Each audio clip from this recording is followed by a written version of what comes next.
नमस्कार दोस्तों, मैं हूं दीपक चौरसिया। आगे से राइट में आपका स्वागत है।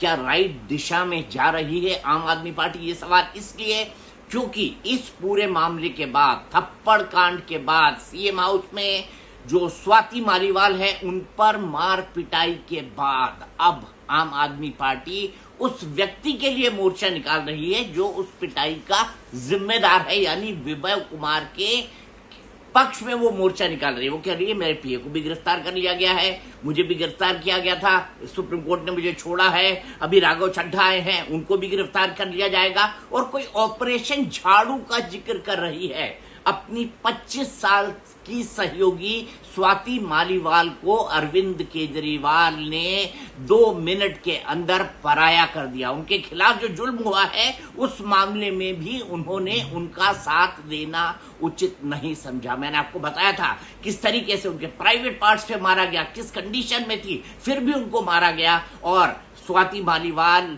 अपनी बात को कहने के लिए आम आदमी पार्टी के अंदर भी संजय सिंह से वो बात कर रही थी। संजय सिंह ने एक प्रेस कॉन्फ्रेंस के अंदर मारा कि हाँ, विभव कुमार ने स्वाति मालीवाल के साथ बदसलूकी की है, लेकिन इसके बावजूद जब विभव की गिरफ्तारी पर बात आई तो अब पूरी की पूरी पार्टी स्वाति मालीवाल जो पीड़ित है उसके साथ नहीं, वो व्यक्ति जिसने पीड़ा पहुंचाई है विभव कुमार, उसके साथ खड़ी है।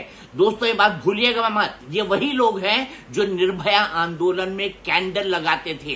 कैंडल लगा के ये बताते थे कि कड़ा कानून बनना चाहिए, नया कानून बनना चाहिए। अब कानून जब बन गया है और खुद उसी कानून के लपेटे में मुख्यमंत्री के पीए और मैन फ्राइडे विभव कुमार आ चुके हैं, तो ये लोग अब क्या कर रहे हैं? ये पीड़ित महिला, और पीड़ित महिला कोई आम नहीं है, पीड़ित महिला राज्यसभा की सांसद। किसकी राज्यसभा की सांसद? आम आदमी पार्टी की राज्यसभा की सांसद।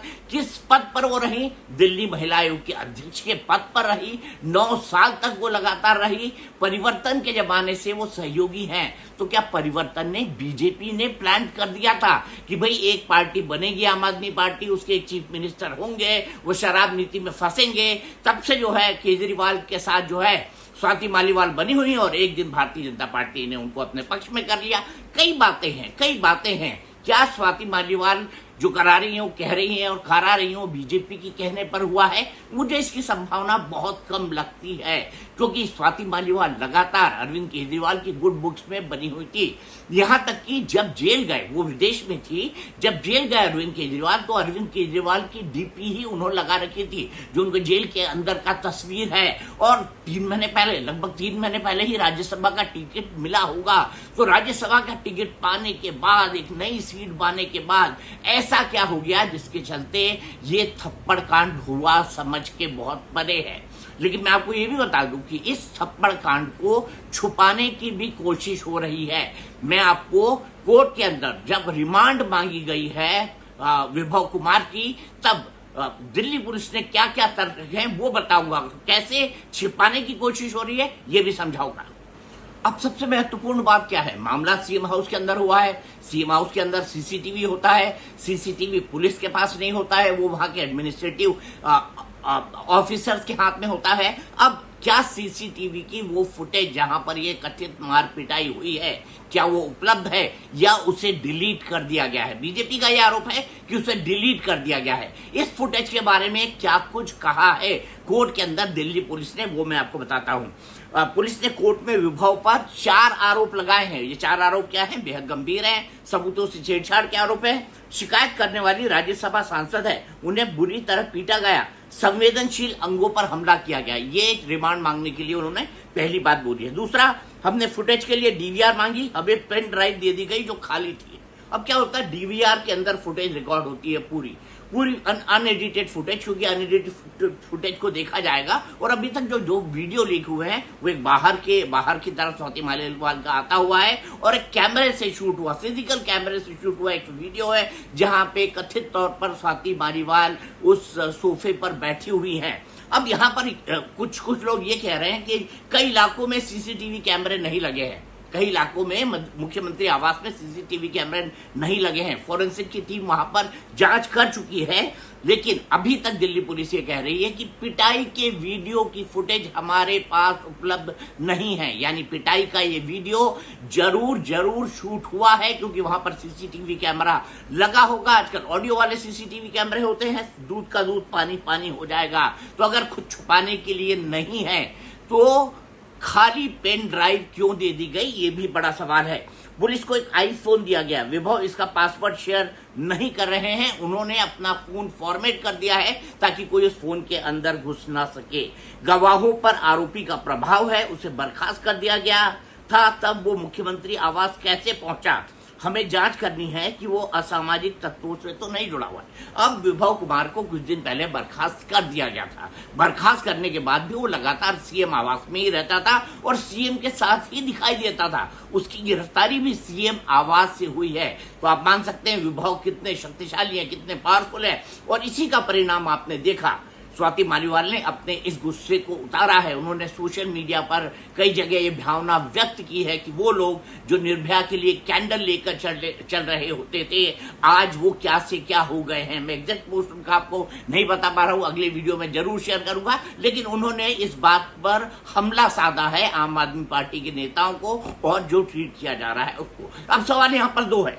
जब संजय सिंह मान चुके थे कि बदसलूकी हुई है, उसके बाद एफआईआर भी हो गई, एफआईआर के बाद तमाम मामले भी हो गए, उसके बाद विभव का साथ देना आम आदमी पार्टी का क्या ये नैतिक, मौलिक और राजनीतिक रूप से सही है? क्या अरविंद केजरीवाल के सामने सवाल नहीं पूछा जाना चाहिए कि क्या अरविंद आपके कहने पर स्वाति मालीवाल की पिटाई हुई, या आपके घर में कोई और है जिसके कहने पर विभव ने स्वाति मालीवाल की पिटाई की? ये भी सवाल बेहद महत्वपूर्ण है, क्योंकि विभव हाल ही के दिनों में जितनी बार भी जेल जाते थे उनके साथ सुनीता केजरीवाल जाती थी। विभव ने क्या अपनी मर्जी से पिटाई कर दी? मुझे ऐसा नहीं लगता। तो दोनों में से एक ने तो इसका आदेश दिया है पिटाई का, लेकिन इसके पीछे का राज निकल कर सामने आना अभी बाकी है। अगले हिस्से में हम बात करेंगे कि कैसे आम आदमी पार्टी पर भी संकट मंडरा रहा है। आम आदमी पार्टी जब से बनी है ना, इसमें नारा, नखरा, नाटक, ये तीनों चीज भरपूर है। इसी के आधार पर पार्टी बढ़ती रही, फलती रही, फूलती रही। अन्ना एक जमाने में साथ थे, अन्ना से शराब घोटाले तक आ गए। देखिए आप कहाँ ले गए ये राजनीति को, और क्यों हुआ इसका एक लॉजिक भी मैं आपको समझाता हूं। इसका लॉजिक ये था, जब दूसरी बार अरविंद केजरीवाल जीत कर आए, उनको लगा 5 साल उनके पास है, उसी वक्त कोविड आ गया, संसार रुक गया, आदमी का दिमाग फिरने में वक्त नहीं लगता। उनको लगता था कि अब वो सब कुछ संभाल लेंगे, और सब कुछ संभाल लेने में बड़ी बड़ी गलतियां वो इन तरह की चीजों में करते गए। अगर ये कहा जाए कि आम आदमी पार्टी की लीडरशिप ओवर कॉन्फिडेंट हो गई दूसरी बार जीत के आने के बाद, तब उसे गलत नहीं कहा जाएगा। मैं कहूंगा कि बिल्कुल ओवर कॉन्फिडेंट हो गई और एक के बाद एक ही गलतियां करती गई, एक के बाद एक ऐसी डील करती गई जिस पर उन पे सवाल खड़े होने लगे। अब आम आदमी पार्टी कहां संकट में आ जाती है?